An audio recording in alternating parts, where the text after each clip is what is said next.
தேனி மாவட்டம் மற்றும் அதன் சுற்றுவட்டார பகுதிகளில் 1 மணி நேரத்திற்கும் மேலாக கனமழை வெளுத்து வாங்கியது. கடந்த சில நாட்களாக வெயிலின் தாக்கம் அதிகரித்து காணப்பட்டு வந்த நிலையில் தற்போது மழை பெய்து குளிர்ச்சியான சூழல் நிலவியதால் பொதுமக்கள் மற்றும் விவசாயிகள் மகிழ்ச்சியடைந்தனர்.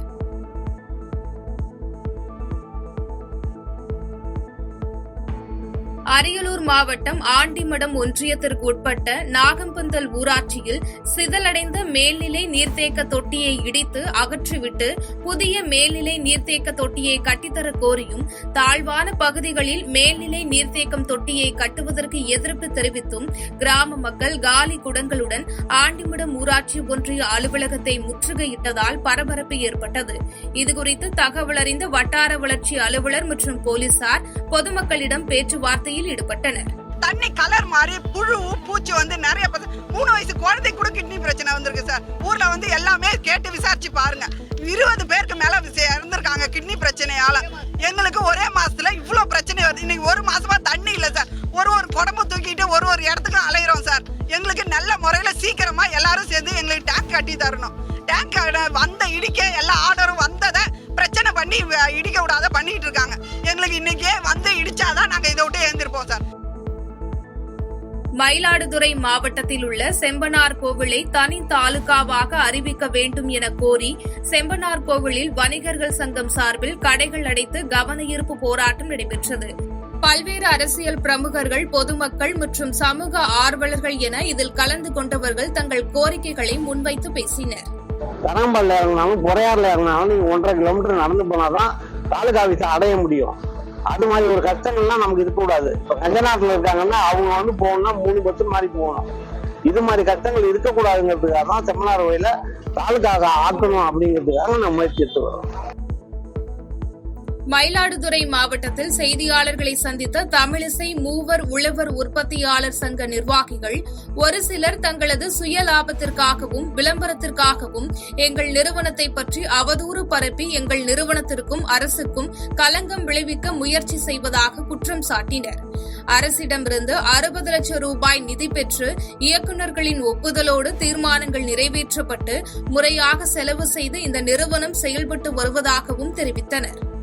இந்த சூழ்நிலையிலே ஒரு சில நபர்கள் இந்த நிறுவனத்திற்கு எதிராகவும் அரசிற்கு எதிராகவும் அரசிற்கு களங்கமும் அவப்பெயரும் ஏற்படுத்தப்பட வேண்டும் என்ற நோக்கத்தில் இந்த நிறுவனத்தை பற்றி தவறான தகவல்களை அங்கு நாளிதழ்களிலும் தொலைக்காட்சியிலும் பரப்பி வருகிறார்கள். அவருடைய சுய லாபத்திற்காகவும் விளம்பரத்திற்காகவும் இது பேசப்பட்டதே அன்றி உண்மையில் அப்படிப்பட்ட எந்த ஒரு தவறான செலவுகளும் தவறான விஷயமும் இங்கு நடக்கவில்லை.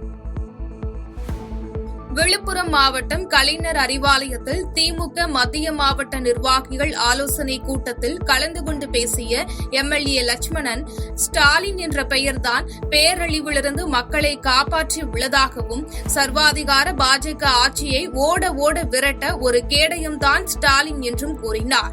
மேலும் மக்களுக்கு என்ன தேவை என்பதை புரிந்து செயல்படும் முதல்வராக ஸ்டாலின் உள்ளதாகவும் பெருமிதம் தெரிவித்தார்.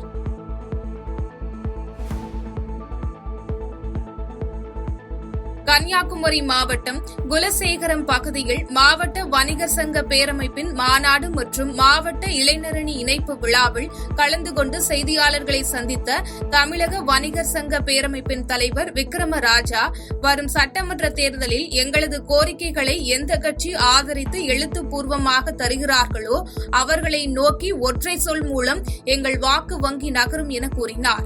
மேலும் 1 கோடி வாக்காளர்களை உள்ளடக்கிய அமைப்பு எங்களது வணிகர் பேரமைப்பு என்பதையும் கூறியுள்ளார். நாங்கள் ஏற்கனவே ஒவ்வொரு அரசியல் கட்சியிடத்திலும் எங்களுடைய கோரிக்கை மனு தந்து கொண்டிருக்கிறோம். ஏற்கனவே திராவிட முன்னேற்ற கழக தலைவரிடத்தில் கொடுக்கப்பட்டிருக்கிறது. நாளை அனைத்து இந்த அண்ணா திராவிட முன்னேற்றத்தினுடைய பொதுச் செயலாளரிடத்திலே கோரிக்கை மனு தர இருக்கிறோம். எல்லா கட்சியிலுமே கோரிக்கை மனு கேட்டுக்கிட்டு இருக்கிறாங்க.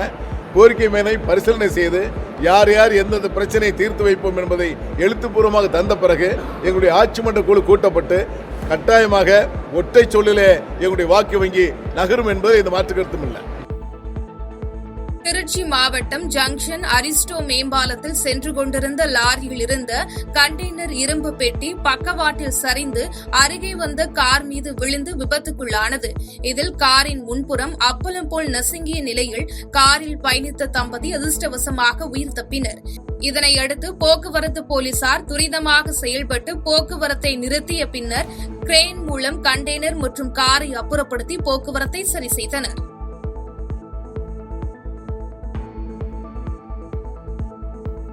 புதுச்சேரியில் அரசு விழாவில் பங்கேற்க வருகின்ற 1ஆம் தேதி பிரதமர் மோடி வருகை புரிய உள்ள நிலையில் நிகழ்ச்சி நடைபெற இருக்கும் மைதானத்தில் பாதுகாப்பு ஏற்பாடு குறித்து டிஐஜி மற்றும் காவல்துறை கண்காணிப்பாளர்களின் ஆலோசனைக் கூட்டம் நடைபெற்றது. தொடர்ந்து விழா மேடை அமைக்கும் பணி தொடங்கப்பட்டுள்ளதால் மேடை பகுதியில் தற்போது இருந்தே போலீசார் தீவிர பாதுகாப்பு பணியில் ஈடுபட்டு வருகின்றனர்.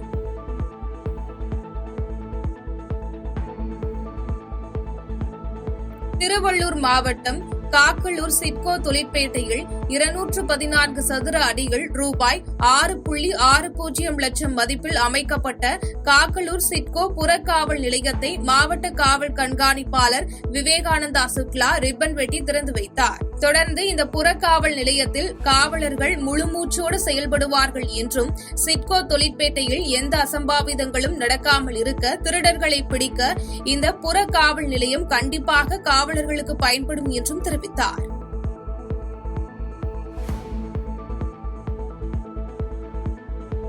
திருவள்ளூர் மாவட்டம் பழவேற்காடு கடற்கரை பகுதிகளில் ஆங்காங்கே கடல் ஆமைகள் இறந்து கரை ஒதுங்கி வருவது அதிர்ச்சியை ஏற்படுத்தியுள்ளது.